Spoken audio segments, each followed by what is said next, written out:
जो लोग आज से कुछ साल पहले गन से लेके चलते थे, जो लोग वहां पाकिस्तान की करेंसी चलाने की कोशिश कर रहे थे, जिन लोगों ने वहां ब्लड शेड किया, आज भारत की सरकार की ये बहुत बड़ी कामयाबी है कि वो लोग डेमोक्रेसी में पार्टिसिपेट कर रहे हैं और उनको फेथ है कि फेयर इलेक्शन होगी। कश्मीर था ना, वो जो बोलता था सेंटर सुनता था। आज जो कश्मीर है ना, सेंटर बोलता नहीं है, सेंटर वो करता है जो कश्मीर के लिए अच्छा है।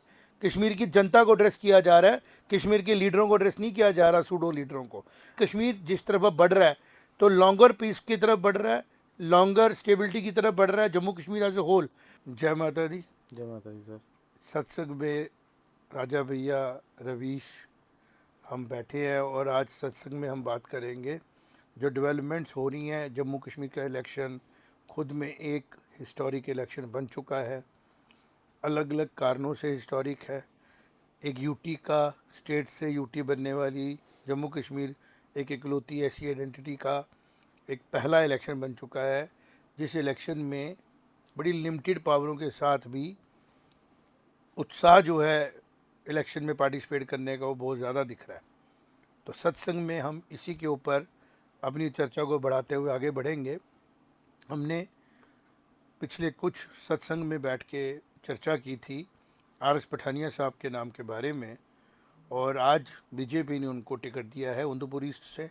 और उसी तरह हमने जाट कम्युनिटी के रिप्रेजेंटेशन के लिए विक्रम रंधावा जी के बारे में की सीट के ऊपर डिस्कस किया था, और आज दोनों सीटें जो हैं वो डिक्लेयर हो चुकी हैं बाकियों के साथ साथ। तो हमारे सत्संग का रेलेवेंस बढ़ता जा रहा है। हम जो चर्चा यहाँ बैठ के करते हैं वो चर्चा रेलेवेंट है, उसमें बहुत प्योरिटी है, सच्चाई है। और अब हम ग्राउंड पे देख रहे हैं कि जो हमारी चर्चा है वो बेनिफिट दे रही है इस चर्चा को सुनने वालों को, चर्चा को समझने वालों को। और जो काम होता है किसी भी मीडिया हाउस का, हमारा वो काम हम अच्छे से कर पा रहे हैं। इसी तरह आज जो डेवलपमेंट सब हो रही हैं उसके बाद की कि पठानिया साहब जो है वो कंटेस्ट करेंगे ईस्ट से और विक्रम रंधावा जी करेंगे बीजेपी की टिकट पे बाहू से। अब ये देखना है कि कांग्रेस इसमें इन कॉन्स्टिट्यूंसीज में एनसी कांग्रेस जो दूसरी पार्टीज़ हैं वो किनको उतारती हैं और वोटर का जो रुझान है वो क्या रहता है। तरफ अभी तो बीजेपी ने अपने आप को ओपन किया है, जो कि खुद में एक दिखाता है कि बीजेपी, मैं शुरू से ये कह रहा हूँ कि जब से इलेक्शन अनाउंस हुए हैं बीजेपी एक बहुत प्लानिंग के साथ इसमें काम कर रही है। अब चर्चा शुरू हो गई है कि अगर बीजेपी प्लानिंग से कर रही है तो चीफ मिनिस्टर का चेहरा बीजेपी का कौन होगा। तो जैसे कि हम स्पेकुलेशंस नहीं करते हैं, ये डिसीजन लेने का राइट उन सारे एमएलएस का होगा जो बीजेपी को मेजॉरिटी में लाएंगे। उनकी मेहनत का होगा, सेंटर की जो उनकी लीडरशिप है उनके विजन का होगा और लोगों के प्यार का होगा। तो जो भी पार्टी मेजॉरिटी ला पाती है या कोलिशन ला पाती है वो डिसीजन लेंगे चीफ मिनिस्टर कौन होगा। हम सिर्फ यही करेंगे कि बिफोर पीपल टेक डिसीजन वो सोच समझ के समझदारी के साथ सबसे पहले तो वोटिंग करें। Voting percentage should make a record, बिल्कुल, कि रिकॉर्ड टूटने चाहिए, क्योंकि ये खुद में एक यूनिक इलेक्शन है। 37 ईयर्स के बाद, 37 सालों के बाद जमात इस्लामी कश्मीर में इलेक्शन में पार्टिसिपेट कर रही है। और खुशी की बात यह है कि वो बड़ा ज़्यादा सेपरेटिज्म के ऊपर बात नहीं कर रही है। आज एक और चीज़ मैंने नोटिस की, मौलवी फ़ारूक ने भी एक स्टेटमेंट दिया है कि मुझे नज़रबंद किया गया है, और बताया जा रहा है कि कुछ लोगों को उन्होंने कहा कि इलेक्शन की वजह से प्रिकॉशनरी तौर पे बुलाया जा रहा है, उनको कहा जा रहा है कि आप अपने बिहेवियर को थोड़ा कंट्रोल में रखें और कोई एंटी सोशल एक्टिविटी ना करें। उन्होंने उसको ऑब्जेक्शन भी किया। लेकिन जो एक दौर गुजर चुका है जिसमें कि ये पर्सनैलिटीज़ बहुत रेलेवेंट थी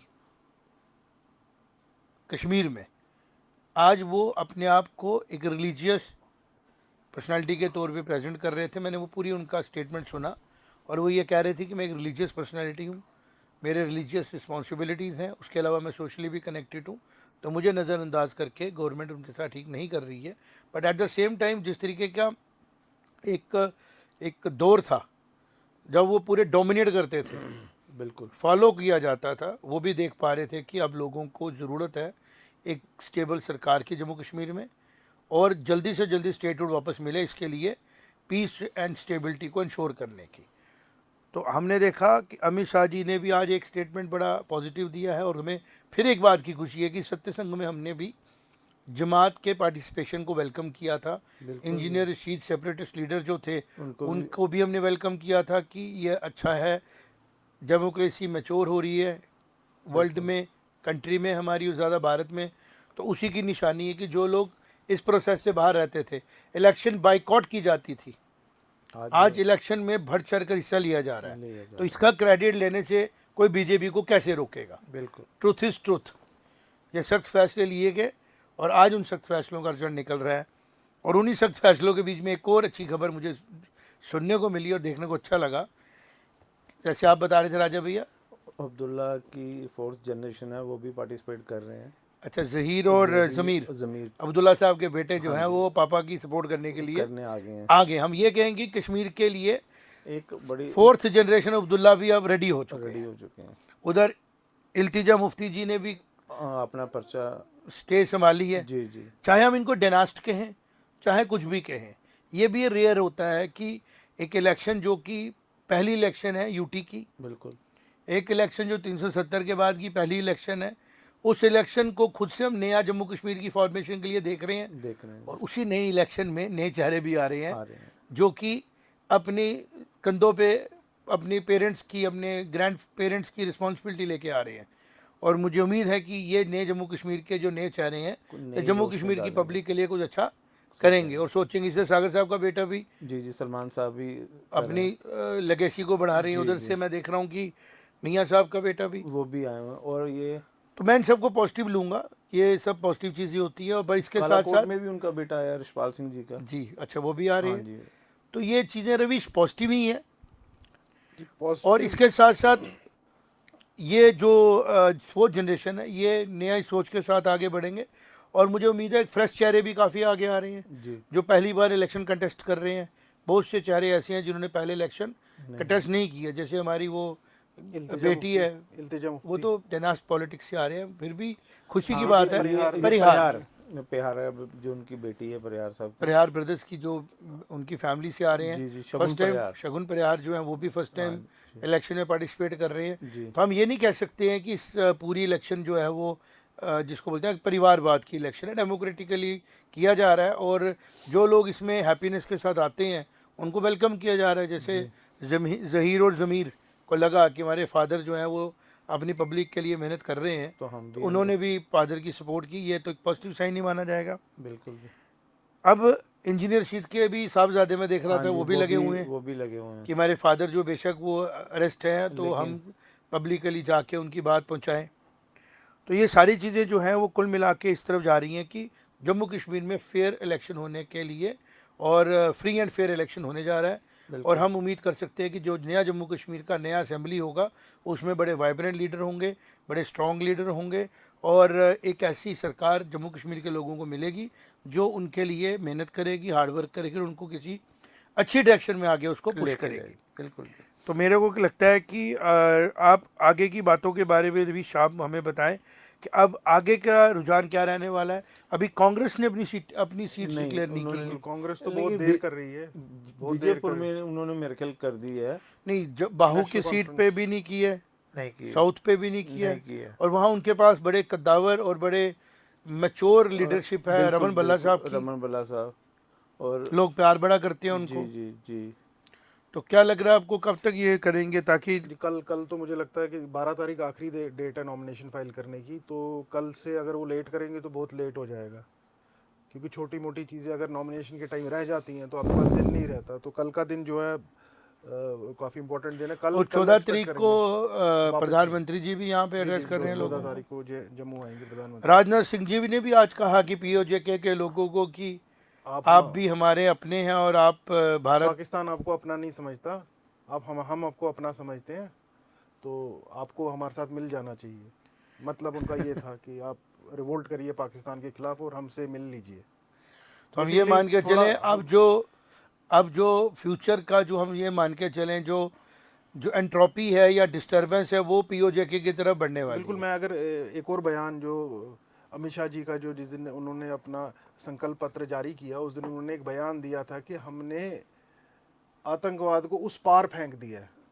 वो किसी मीडिया हाउस ने नोट नहीं किया, हमने भी उस पर ज़्यादा अपने मीडिया हाउस में तवज्जो नहीं दी, लेकिन मैंने उसको सुना था उस टाइम और मैं समझा था उनका इशारा क्या है। लेकिन वो वर्ड शायद गलत चुना उन्होंने कहना चाहिए था कि हमने जैसे बोलते हैं बला जहाँ से आई थी वहाँ वापस भेज दी। बिल्कुल नहीं, बला होती है ना, हमारे मतलब- मम्मा क्या करते थे या हमारी पेरेंट्स क्या करते हैं कि आपसे आपकी तरह बुरी बला कोई आई है वापस जा। वापस पीओजेके का इस्तेमाल किया गया जेएनके को डिस्टर्ब करने के लिए। अब जेएनके ने अपनी बाउंड्री टाइट कर ली, अपने लॉ एंड ऑर्डर को संभाल लिया, बिल्कुल। और वो जो डिस्टर्बेंस जिधर हो रही थी उन्होंने वापस भेज दी, भाई जहाँ के हो वहाँ जाओ और वहाँ अपनी प्रॉब्लम्स को आप सॉल्व करो। जम्मू कश्मीर जो देखिए हमें समझना पड़ेगा बेहतरीन तरीके से असली प्रॉब्लम जो थी, ये सारा नैरेटिव डेवलपमेंट था। देखिए मैं शो से पहले भी हमारी बात हो रही थी जमात के कैंडिडेट्स के ऊपर, तो मेरा तो ये मानना था कि पहले पाकिस्तान पैसा दे रहा था इलेक्शन नहीं लड़ने के लिए, बाइकआउट करने के लिए, और जान का भी डर था, गन कल्चर था, तो पाकिस्तान के प्रेशर में उस टाइम पे वो वैसा बिहेव कर रहे थे। आज के दिन शायद पैसे की डायरेक्शन किसी कहीं और से आ रही है और डर किसी और का है, तो आज वो इलेक्शन लड़ रहे हैं। मैं तो इसको नहीं एक्सेप्ट करूंगा, नहीं, मैं क्योंकि स्पेकुलेटिव डिस्कशन से ये हम लोग स्पेकुलेट नहीं, वी हैव गॉट प्रूफ्स। ये तो अभी 5 साल से अंदर थे ना इसी केस में, इसी सरकार ने, बीजेपी सरकार ने 5 साल इनको यूएपीए और ऐसे चार्ज लगा के तभी तो अंदर किया था, क्योंकि ये पैसे लेके बड़गड़ा कर रहे थे लोगों को। जो सारा ये एलिगेशन थे, अगर प्रूव हो गया तो बाहर ही नहीं आते। नहीं बिल्कुल, बहुत सारे लोग तो अंदर है जिन्होंने सरकार के साथ टाई अप लेकिन कर जो लिया, लोग बड़का अब बात जो लोग मान अब ली है। इलेक्शन में आ रहे हैं वो तो क्लीन होके ही बाहर आए हैं ना। काफी लोग छोड़ दिए गए हैं जिनके ऊपर डायरेक्ट चार्ज था, क्योंकि जो बेसिकली देखिए हमने तो ये कहना है जो सच है वो सच ये है कि कुछ लोग भावनाओं में बह के गलती हो रही होती है वहाँ खड़े हो जाते हैं, जी लेकिन नहीं, वो गलत होते लेकिन नहीं। ऐसा नहीं था। देखिए 2016 की जो पत्थरबाजी था ना, इसके ऊपर काफी डॉक्यूमेंटेड प्रूफ है। वो पूरा ऑर्गेनाइज सेटअप था, पैसा वहां से रूट होके डिफरेंट टीम्स में जाके लास्ट में 300 रुपए एक पत्थर मारने वाले को भी मिलता था। उस अगर आप पीछे जाएंगे थोड़ा, हम कल भी बात कर रहे थे नोटबंदी की, एक रिमार्क कल मैं भूल गया ये बात बताना कि हुआ क्या, जिस दिन नोटबंदी हुई, जिस दिन, उससे पहले 2-2.5 साल से पत्थरबाजी लगातार चल रही थी। 8 नवंबर हाँ 2017 को नोटबंदी हुई, ठीक कह रहे हैं आप। उस दिन उसी दिन पत्थरबाजी रुक गई और आज तक वो दोबारा नहीं हुई। आप समझिए बात को, मतलब कि कितना पैसे का इन्फ्लुएंस था। चलिए वो मैं ये नहीं बताना चाहता था, मैं कुछ और बताना चाहता था। मैं पीओके और कश्मीर का कंपैरिजन करना चाहता था। मैं ये बताना चाहता था बेसिकली पीओके को राइट्स ही नहीं है, अभी भी राइट्स नहीं है। हमारे यहाँ पे 370 लगा था, हमारे यहाँ पे हमें एक आम हिंदुस्तानी सिटीजन से ज्यादा राइट्स थे कि हम पूरे भारत में कहीं भी बस सकते थे, कहीं भी सब जमीन कुछ ले कर सकते थे। लेकिन वो यहाँ पे नहीं कर सकते थे। हम अपने कानून खुद बना सकते थे। वहीं अगर हम कंपेयर करें पीओजेके की असेंबली को, वो एक ऐसी असेंबली थी जो कानून नहीं बना सकती थी। वो अपना जो उनका नुमाइंदा था ना, उनको बेसिकली डेमोक्रेटिक राइट्स तक नहीं थे। लेकिन अब जो है चीज़ें बहुत तेज़ी से बदल चुकी हैं। ये इलेक्शंस जो है ये पीओजेके के जो वहाँ पे रहने वाले लोग हैं उनके लिए भी आइन ओपनर होगा कि आप देखिए कैसे 370 तोड़ के पूरी कम्युनिटी, पूरा जेएनके के लोगों को at par with other states लाया गया। उनके राइट्स पूरे हुए, वुमेन्स को राइट मिलना शुरू हो गए। बिल्कुल सारे। भारत सरकार की बनाई हर पॉलिसी का बेनिफिट हो रहा है। बिल्कुल हो रहा है। अब इसी के एक्सटेंशन मुझे लगता है राजनाथ सिंह जी ने कहा है कि आपको भी हमारे साथ मिल जाना चाहिए।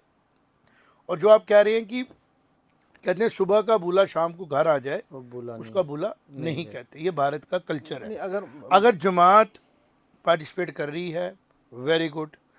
अगर यहाँ से इंजीनियर रशीद साहब की पार्टी एआईपी कर रही है वेरी गुड। बीजेपी अपना जोर लगा रही है वेरी गुड। एनसी जोर लगा रही है एक्सीलेंट। कांग्रेस मेहनत कर रही है वेरी गुड। हमारा मकसद है लोगों तक ये बात पहुँचाना कि इन सबके मैनिफेस्टोस को पढ़ें, इनकी सबकी हिस्ट्री को समझें, इन सब की मंशाओं को जाने और अपना वोट कास्ट जब करे तो ये सोचे कि इन्होंने 5 साल हमारे साथ रहना है। हम इनको ऐसा वोट डालें, ऐसा उनको तरीके से हम भेजें कि ये बिजली, पानी, सड़क, स्कूल, एजुकेशन की तरफ ध्यान दें और हमें मेन स्ट्रीम में लाने की कोशिश करें, ना कि फर्दर पॉलिटिकली कोशिश करें कि जम्मू कश्मीर डिवाइड हो रहा हो। और बड़े मसले हैं। आज मैं ज़हीर की बातें सुन रहा था, जो उमर अब्दुल्ला साहब का बेटा है, वो कह रहा था ये पत्थर, ये ज़मीन, वो कह रहा था ये हमारी है। इसी तरह मैं उनको कह रहा था आप दिल्ली भी पढ़े, वो उधर के लोग मराठा बोलेंगे हमारे हैं, फिर हम कैसे वहाँ जाएंगे। तो ये भारत हमारा है। भारत के एक एक पहाड़ आपके है। बिल्कुल। भारत शुरू होता है कन्याकुमारी से लेके लद्दाख के आखिरी कोने तक, ये सारा आपका कश्मीर तक नहीं, लद्दाख के आखिरी कोने तक, बिल्कुल। ये सारा हमारा है। ये सारा जम्मू के लोगों का, कश्मीर के लोगों का, दिल्ली का, बॉम्बे का, कहीं का कोई भी इंसान सारे अगर है वो हिंदुस्तानी भारत एक का है। है और भारत का सब कुछ है। अब सिर्फ ये देखना है कि हर एक एरिया की अपनी अपनी रिक्वायरमेंट है, इसलिए हर एक यूटी में उसकी अपनी गवर्नेंस है, हर एक स्टेट में अपनी गवर्नेंस है, हर एक ऐसी यूटी जिसमें असेंबली है उसकी एक गवर्नेंस है। आप उसमें पार्टिसिपेट कर रहे हैं और आपकी इस पार्टिसिपेशन से डेमोक्रेसी वाइब्रेंट हो रही है। आपके परदादा जी शेख मोहम्मद अब्दुल्ला साहब ने जम्मू कश्मीर में रिफॉर्म्स लाए, डेमोक्रेसी को लाया और डेमोक्रेसी को लाने में हेल्प की। फिर उसके बाद चीज़ें बदली। आपके दादाजी ने भी यहाँ पे मेहनत की, आपके फादर साहब भी इसमें चीफ मिनिस्टर रह चुके हैं। बिल्कुल। और अगर आप अब डिसीजन ले रहे हैं कि हम अपने फादर्स के साथ कंटिन्यू करेंगे, जो भी आपके जो भी आपके एम्स एंड ऑब्जेक्टिव्स हैं आपकी पार्टी के, नेशनल कॉन्फ्रेंस के, आप उनको परस्यू करेंगे, तो ये सब पॉजिटिव है। इसके साथ साथ सिर्फ आपको ये मैं सत्संग में बैठ के एक ओपन, जिसको हम बोलते हैं ना फोरम में, क्योंकि यूट्यूब के हमारे चैनलों पे सत्संग जाएगा, अगर ज़ीरो ज़मीर तक ये बात पहुंचती है तो मैं उनको ये बताऊंगा कि आपसे भी उम्मीदें हैं। आप जनरेशन नेक्स्ट है, नेक्स्ट जनरेशन। आप वो गलती रिपीट ना करें जो पिछली जनरेशनों से हुई, बिल्कुल। और आप भारत के लिए बड़ा सोचें, जम्मू कश्मीर के लोगों के लिए बड़ा सोचें और कोशिश करें कि एक कलेक्टिव एफर्ट्स के साथ स्टेट आगे बढ़े। पहले तो स्टेट जल्दी बने और फिर वो आगे बढ़े। तो मुझे लगता है कि आज की बड़ी पॉजिटिव डेवलपमेंट है। और जम्मू कश्मीर जमात वाले केस में हम एक चीज़ मेंशन करना भूल गए। मैं दिन को एडिटर, हमारे जो प्रोड्यूसर साहब है, उनके साथ बैठा था जब हम वो रिपोर्ट बना रहे थे। मैं काफ़ी रिपोर्टें देख रहा हूँ जो सारे जुलूस वलूस निकल रहे हैं, लेकिन इतना बड़ा हजूम मैंने पहली बार देखा जम्मू कश्मीर दोनों में मिला के। जम्मू श्रीनगर में इतना बड़ा जो हजूम उमड़ा आज कुलगाम में, बहुत ज़्यादा लोग थे वहाँ पे। ये बहुत खुशी की बात है। जो लोग आज से कुछ साल पहले गन से लेके चलते थे, जो लोग वहाँ पाकिस्तान की करेंसी चलाने की कोशिश कर रहे थे, जिन लोगों ने वहाँ ब्लड शेड किया, आज भारत की सरकार की ये बहुत बड़ी कामयाबी है कि वो लोग डेमोक्रेसी में पार्टिसिपेट कर रहे हैं और उनको फेथ है कि फेयर इलेक्शन होगी। जो उनको फेथ 1987 में कह रहे थे रिगिंग हुई, बिल्कुल। इस बार उनको उम्मीद है कि अगर हम एमएलए खड़े करेंगे और अगर हम उनको जिताएंगे तो वो जीतेंगे। मेरा बस इतना कहना है, क्रेडिट गोज टू भारत सरकार। मेरा कहना ये है कि जो दूध का जला है वो छाछ भी फूक फूक के पीता है। तो यही डाउट, अगर मैं कुछ बोल रहा हूँ मैं सिर्फ इसीलिए बोल रहा हूँ क्योंकि जो 89 की इंसर्जेंसी का रीजन माना जाता है वो MUF जो जमात के और कुछ और पार्टीज थी छोटी, उन्होंने मुस्लिम यूनाइटेड फ्रंट बनाया। डिफरेंस है रवीश, डिफरेंस है। इलेक्शन में खड़े तब जो कश्मीर था ना, वो जो बोलता था सेंटर सुनता था। आज जो कश्मीर है ना, सेंटर बोलता नहीं है, सेंटर वो करता है जो कश्मीर के लिए अच्छा है। कश्मीर की जनता को एड्रेस किया जा रहा है, कश्मीर के लीडरों को एड्रेस नहीं किया जा रहा, सूडो लीडरों को, कि जो भी सेंटीमेंट है आप उसको रखें और लोगों को डिसीजन लेने दें कि वो उस सेंटीमेंट के साथ जाते हैं या नहीं जाते। तो जमात जिन लोगों को रिप्रेजेंट करती है, जिस सेंटीमेंट को रिप्रेजेंट करती है, उनका हक बनता है उसको असेंबली में लेके जाए और जिसकी मेजॉरिटी असेंबली में होगी वो बात चलेगी, लेकिन वो भी रखेंगे। तो डेमोक्रेसी की खूबसूरती यही होती है, डेमोक्रेसी की ताकत यही होती है। और कश्मीर जिस तरफ बढ़ रहा है तो लॉन्गर पीस की तरफ बढ़ रहा है, लॉन्गर स्टेबिलिटी की तरफ बढ़ रहा है Jammu Kashmir as a whole. और अब हमारा रोल ये है कि इस बढ़ते हुए जम्मू कश्मीर को, नए जम्मू कश्मीर को अच्छे थॉट्स दें, पॉजिटिविटी दें, और जहाँ कहीं पे भी कुछ गलत हो रहा होगा तो हम सत्संग में उसको भी हाईलाइट करेंगे और बताएंगे। और जो फेयर है ना वो छोड़ेंगे, क्योंकि अगर 1987 के बाद जमात ने 2024 में डिसीजन लिया है तो उन्होंने भी डिसीजन लिया है कि हम लोग मेन स्ट्रीम पॉलिटिक्स में आएंगे, काम करेंगे और जनता में जाके जनता की सेवा करेंगे। और भारत सरकार के साथ भी अगर हमें कोई बात करनी होगी तो थ्रू प्रॉपर चैनल्स करेंगे। और जिसके लिए भारत सरकार ने तो पाकिस्तान को भी कहा है, आप गन कल्चर ख़त्म करो, आप टेररिज्म का रास्ता छोड़ो, उसके बाद देखेंगे हम आपसे बात करेंगे कि नहीं करेंगे। तो मुझे लगता है ये पॉजिटिव शुरुआत है जम्मू कश्मीर के फ्यूचर के लिए, और हमें इसको वेलकम तरीके से देखना चाहिए। तो आज के सत्संग में ये दो हम लोगों ने अब्दुल्ला के 4th जनरेशन को भी देखा आते हुए, और फिर हमने देखा कि दो बड़े सीनियर, बड़े रिस्पॉन्सिबल और बड़े जिसको बोलते हैं ना एलिजिबल लीडर्स को बीजेपी ने टिकटें दी टिकटें दी और उनका और दिस शोज की बीजेपी जो है वो सरकार को बनाने के लिए बड़ी सीरियस है जम्मू कश्मीर में। वो एक एक टिकट पे इतना लंबा लंबा सोच के डिसीजन ले रहे हैं और फिर वो डिसीजन जब इस तरीके के आ रहे हैं तो ये एक पॉजिटिव साइन है। उम्मीद है कि एनसी कांग्रेस भी अपने हर कदम को सीरियसली लेगी और सरकार बनाने की कोशिश कर रहे होंगे, बजाय इसके कि वो एक दूसरे पार्टी के ऊपर इल्ज़ाम लगाएं। बीजेपी पर्सनल बात करे एनसी के लीडर्स के बारे में, एनसी पर्सनल बात करे बीजेपी के लीडर के बारे में या कांग्रेस के बारे में।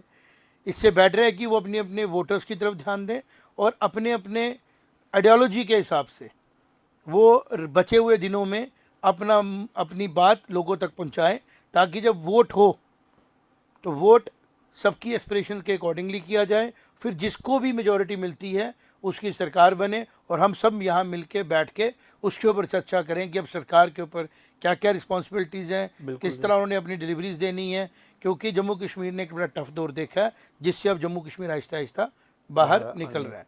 तो आज के सत्संग में हम लोगों ने ब्रीफ सी चर्चा की जो भी डेवलपमेंट्स थी और अपने ऑडियंस के लिए, अपने सत्संगियों के लिए एक थॉट प्रोवोकिंग दिया और मुझे उम्मीद है कि हमारी इस चर्चा से एक थॉट आता है, एक क्लैरिटी आती है और बड़े सिंपल तरीके से जो डेवलपमेंट्स हुई होती हैं उसके ऊपर चर्चा करके आपके हवाले कर देते हैं और नेक्स्ट एपिसोड की फिर तैयारी करने की कोशिश करते हैं। उम्मीद करेंगे जब भी हम सत्संग में मिलें पॉजिटिव चर्चाएँ करें, प्रॉस्पेरिटी की बात करें और खुशी की बात करें। Thank you very much. जय माता। जय माता।